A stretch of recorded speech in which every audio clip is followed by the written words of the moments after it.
Baiklah, sekarang kita lanjut ya untuk jurnal penyesuaian. Jadi tadi teman-teman sudah menyelesaikan untuk kas kecil, ya, sudah ditemukan ada selisih sebesar 43.700.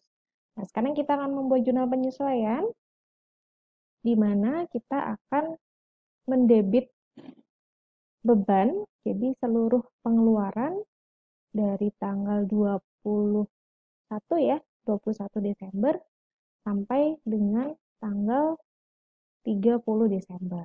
Oke. Kemudian untuk akunnya, seperti yang saya jelaskan di video sebelumnya, teman-teman harus menggunakan akun yang sudah ditetapkan oleh perusahaan, di mana nanti kalau untuk pembelian alat tulis, kertas, itu masuknya ke dalam beban alat tulis kantor atau ATK.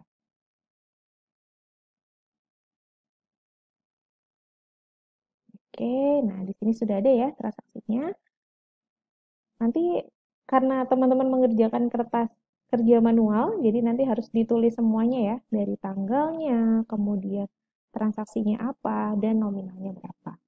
Oke, saya akan copy dulu tanggalnya.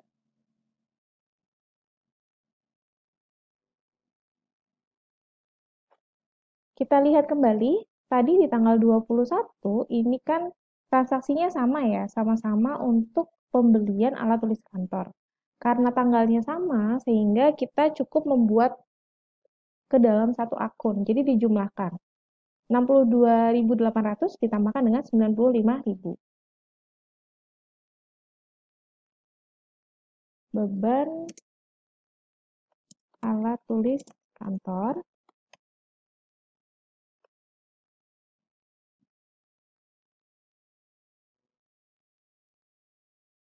62.000 ditambah 95.000. Oke, jadi yang kedua ini akan saya hapus.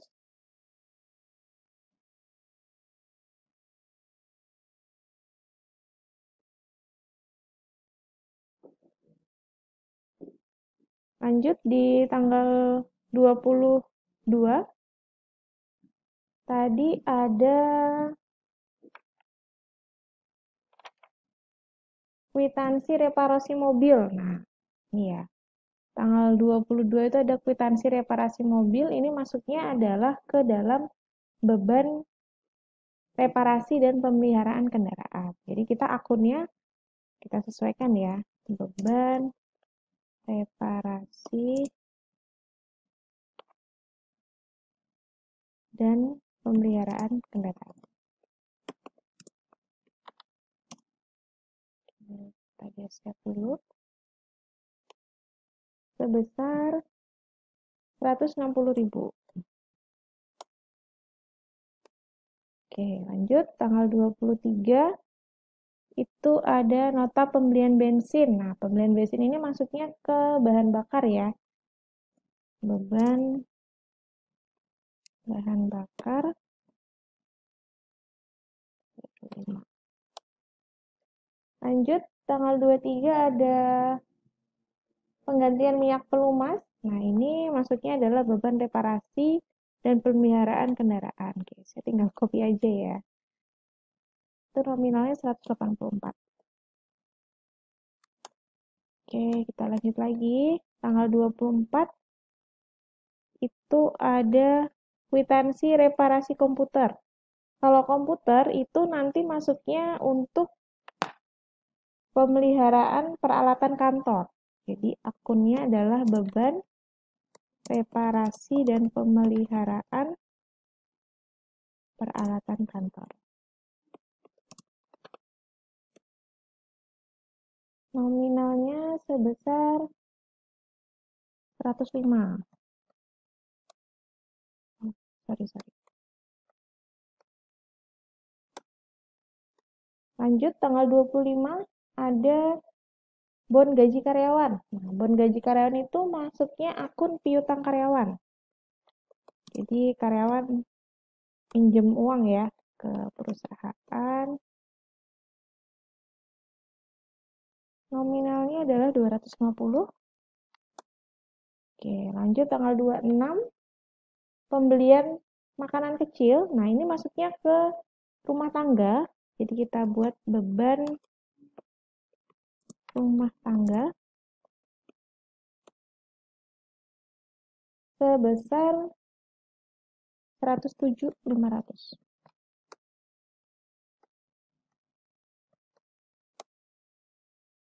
Tanggal 27 ada apa lagi nih? Nota pembelian bensin. Bensin masuknya ke bahan bakar ya. Oke, kita input lagi. Nominalnya adalah 95.000. Oke. Kemudian tanggal 27 ada pembelian makan, berarti untuk rumah tangga. Jadi gini ya guys, kalau misalnya di tanggal yang sama, tapi transaksinya berbeda, kan otomatis akunnya juga beda ya. Jadi kalian nggak bisa dijadiin satu, seperti yang tanggal 21. Kalau 21 itu kan karena transaksinya sama, kebetulan sama ya, sama-sama untuk pembelian alat tulis kantor, sehingga akun yang digunakan itu sama, beban ATK.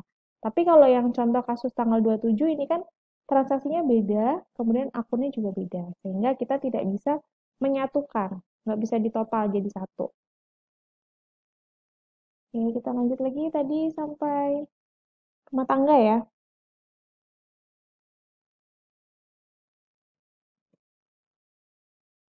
121.500. Kemudian ada pembelian materai. Nah, ini materai masuk ke beban alat tulis kantor. Oke, kemudian tanggal 30 ada langganan koran dan majalah itu masuknya ke rumah tangga. Ini tanggal 30 ya. 122.250. Kemudian yang terakhir itu telepon dan internet. Telepon dan internet ini masuknya ke dalam akun beban listrik, air, dan telepon.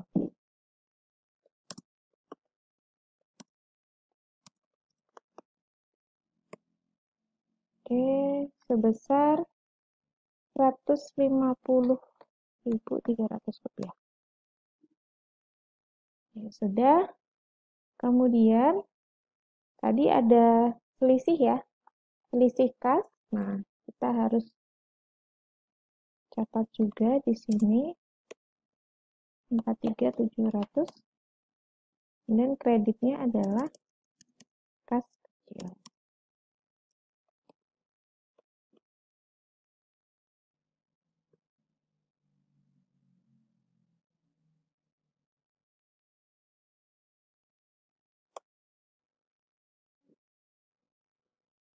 Oke, sudah selesai untuk jurnal penyesuaian.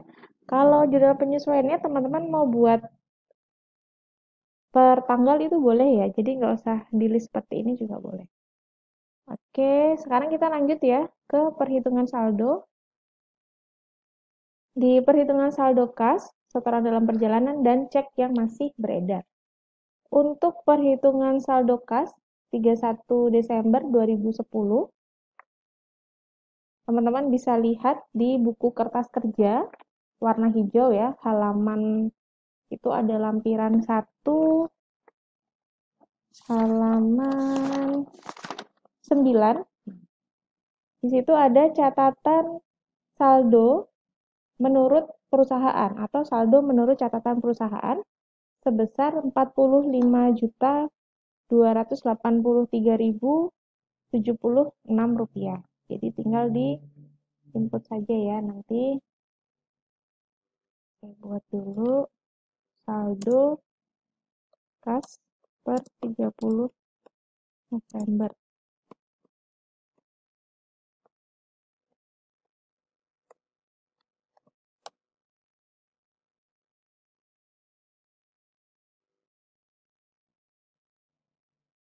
Kemudian masuk ke penerimaan kas bulan Desember 2010. Penerimaan kas itu bisa dilihat di buku kasus 1 halaman 4. Di situ ada jurnal penerimaan. Nanti saya akan perlihatkan ya di video yang terpisah juga, di video satu lagi. Baiklah, sekarang kita akan lanjut ke formulir saldo kas. setoran dalam perjalanan, dan cek yang masih beredar untuk tanggal 31 Desember 2010. Nah, ini nanti teman-teman bisa mengerjakan di buku kertas kerja halaman 4. Oke, kita mulai ya. Perhitungan saldo kas per 31 Desember 2010. Nah, di sini berarti berkaitan dengan kas yang dicatat oleh perusahaan. Kita akan melihat dulu saldo kas per 30 November 2010. Oke, di sini sudah saya tampilkan.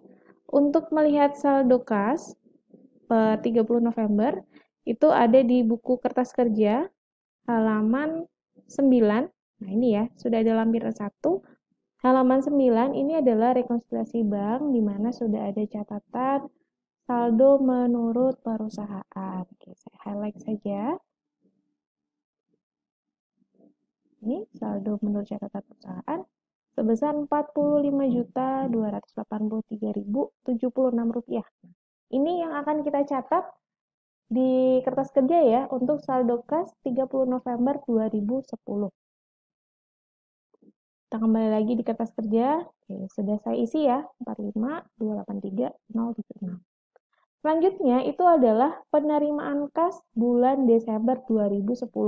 Kita dapat dari mana angkanya? Kita bisa melihat di buku kasus 1 halaman 4.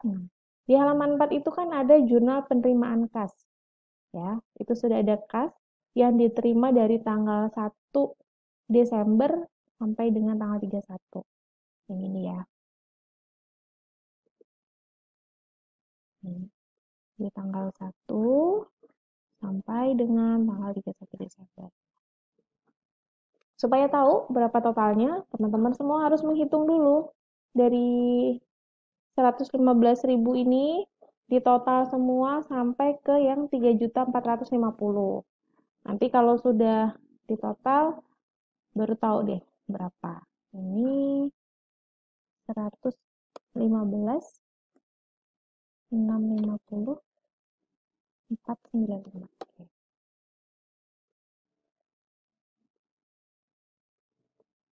Sehingga kita sudah bisa mengetahui bahwa total penerimaan di bulan Desember itu sebesar 115 juta sekian. Nah, kita input di sini ya. 115, 650, 495. Oke. Kemudian dijumlahkan dulu, kita tambahkan, atau boleh langsung disum ya. Oke. Totalnya adalah 160 juta. Kemudian kita catat pengeluaran kas bulan Desember 2010. Pengeluaran kas ini diperoleh dari buku kasus 1 halaman 5, buku register cek. Nah, di sini sudah ada jumlah yang dibayar. Saya beri warna lagi. Silakan teman-teman hitung transaksi dari tanggal 1 sampai dengan tanggal 30. Nah, ini ditotal semua supaya kita tahu berapa besar pengeluaran. Oke, saya beri catatan di sini ya.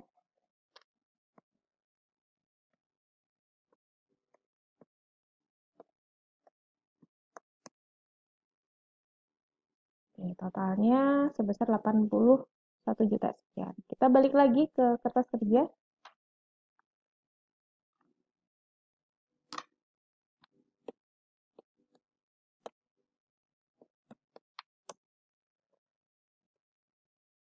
Oke, kalau sudah kita hitung untuk saldo kas 31 Desember 2010. 160 dikurangi dengan pengeluaran 81. Sehingga saldo kasnya sebesar 79 juta sekian. Ini ya. Kita beri warna merah.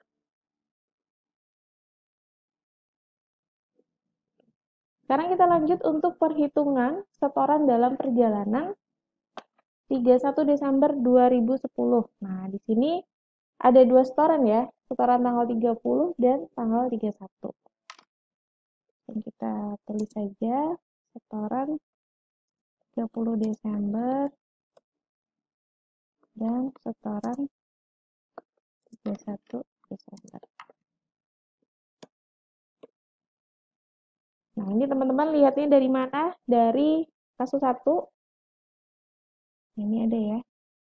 30 dan tanggal 31. Saya beri warna yang berbeda.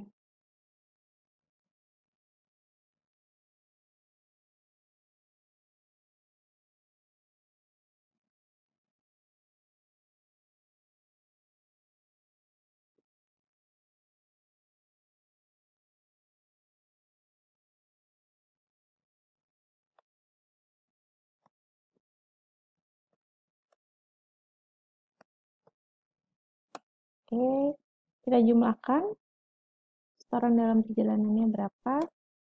Totalnya adalah 6.611.940 rupiah. Oke, sekarang kita lanjut untuk cek yang masih beredar sampai dengan 31 Desember 2010. Nah, teman-teman, karena di kertas kerja itu lampirannya kurang, jadi untuk cek yang masih beredar akan saya informasikan langsung ya. Jadi ada cek nomor 6139, cek nomor 6150,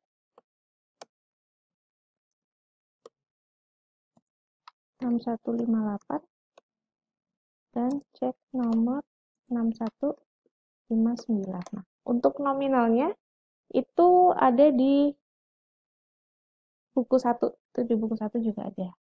Saya langsung masukkan saja angkanya.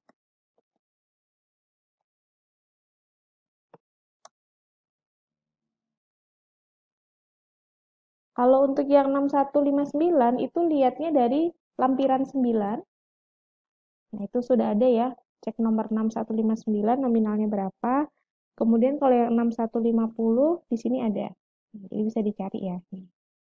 6150, 6158, dan 6159. Oke, nominalnya ini. Setelah ada potongan.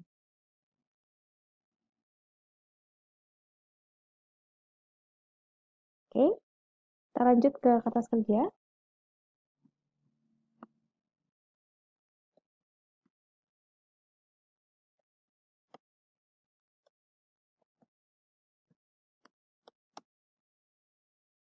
Kemudian kita jumlahkan untuk cek yang masih beredar.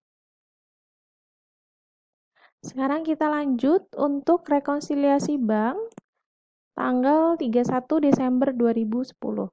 Jadi nanti teman-teman bisa mengerjakan di buku kertas kerja halaman 5 untuk rekonsiliasi bank.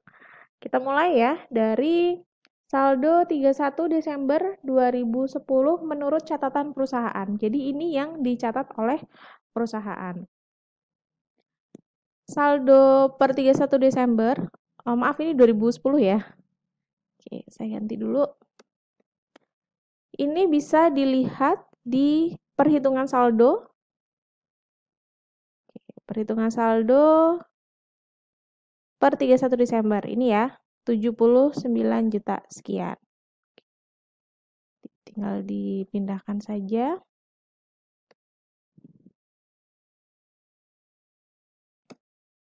Kemudian ditambah dengan penagihan langsung, jasa giro, koreksi cek, bisa dilihat di buku 1.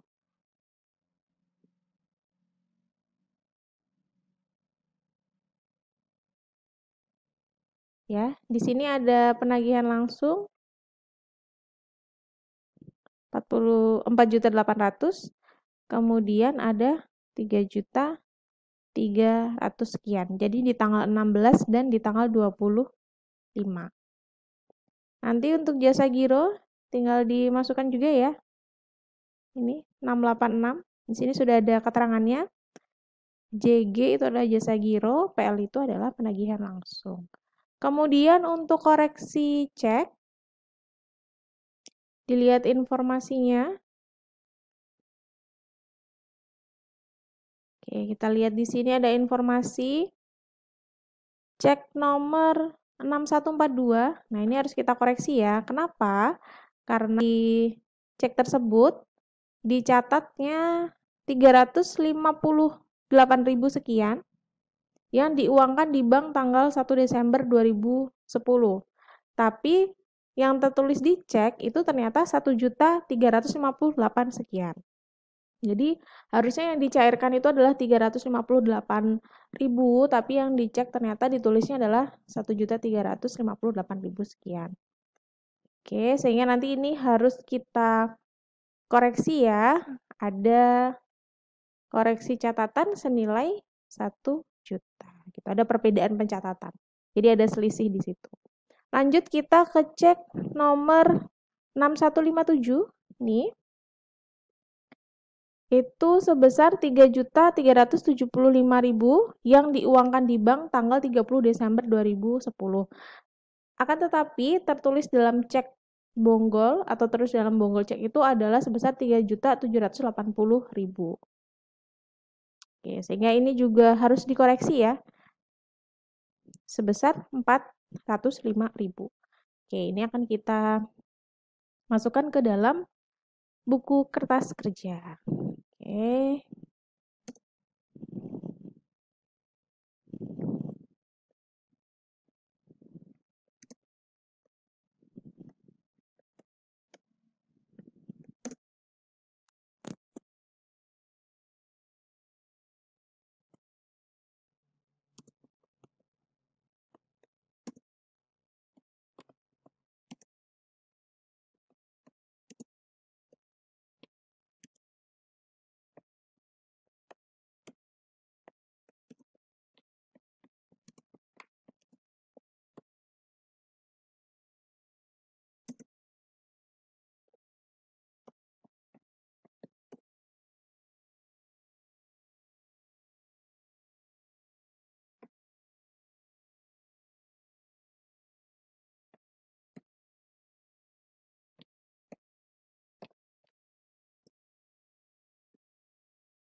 Jasa gironya tadi 686.250.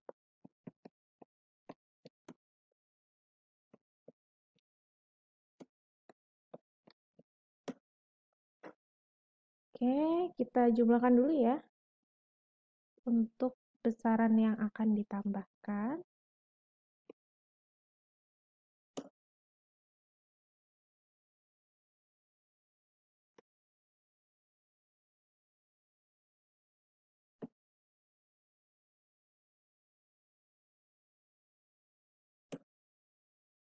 Selanjutnya akan dikurangi dengan, pertama kita cek lagi di kertas kerja, di buku kasus. Untuk cek kosong, CK, ini ada ya, cek kosong sebesar 5 juta. Oke, kita kasih warna yang berbeda. Ini cek kosong. Kemudian ada beban administrasi. Selanjutnya ada pajak. Oke, kita masukkan ke dalam kerja.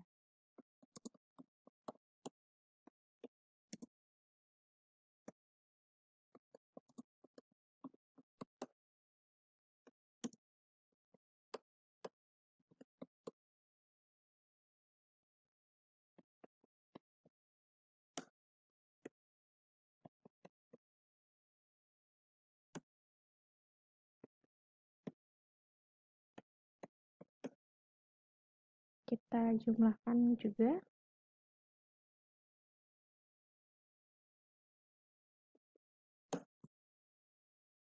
Oke, sekarang saldo kas 31 Desember yang benar.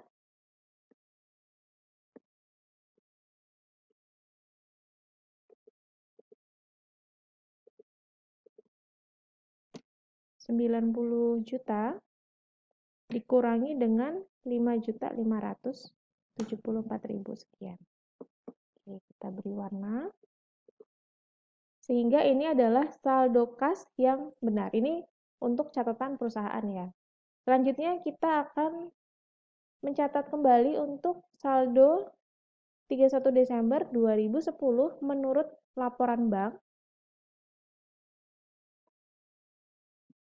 Untuk menurut laporan bank, maka kita harus lihat di laporan bank buku kasus 1 halaman 3. Nah, di sini sudah ada ya. Sudah saya beri catatan juga menurut laporan bank. Saldonya adalah 81.884.260. Kita input aja di sini langsung ya. 81.884.26. Oke. Selanjutnya ditambahkan dengan apa? Ditambahkan dengan setoran dalam perjalanan.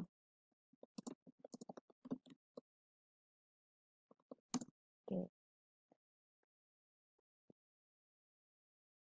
Setoran dalam perjalanan ini teman-teman bisa langsung input saja totalnya berapa.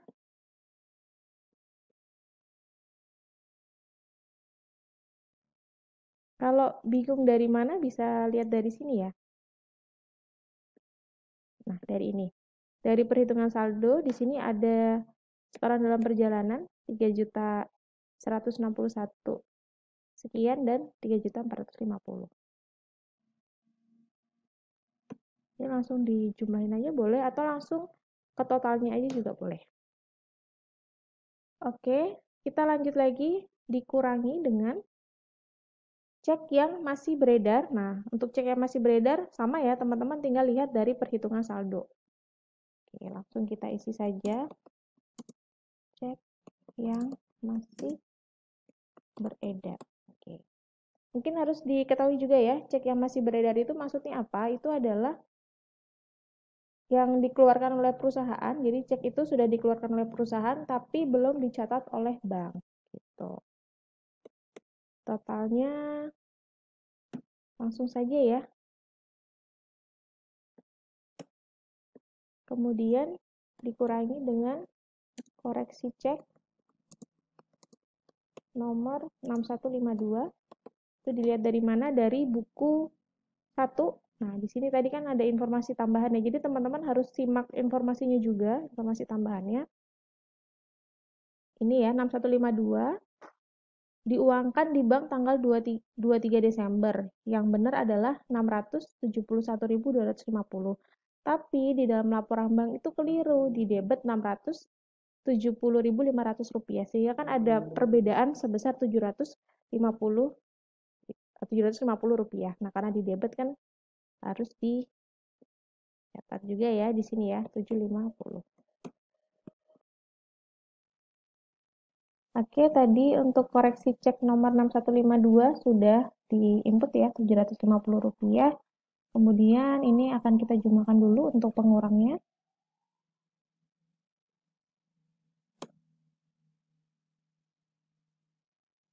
Untuk setoran dalam perjalanan saya pindah ke sini aja ya, biar nanti penjumlahannya gampang. Oke. Sekarang untuk saldo kas yang benar, menurut laporan bank itu adalah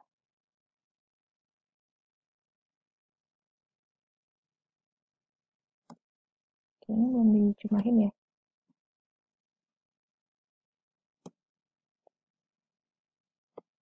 88.496.200 dikurangi dengan 4.038.450. Sehingga saldo yang benar adalah 84 ini ya. Oke. Ini harusnya sama yang ini. Ada perbedaan, kita cek dulu sebentar.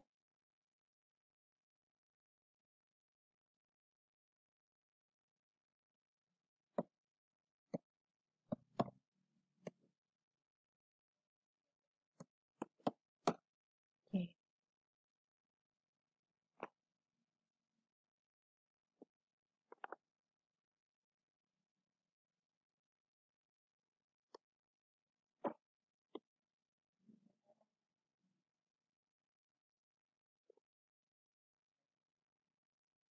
45283. Oh, ini kebalik ya, 076. Oke.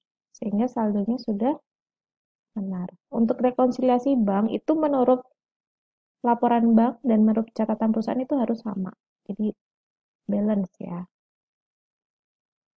Jadi tujuannya rekonsiliasi bank itu adalah supaya kita bisa mencocokkan saldo menurut catatan perusahaan dengan saldo menurut bank gitu. Oke, kita sudah selesai rekonsiliasi bank. Silakan dilanjutkan untuk jurnal penyesuaian halaman 6.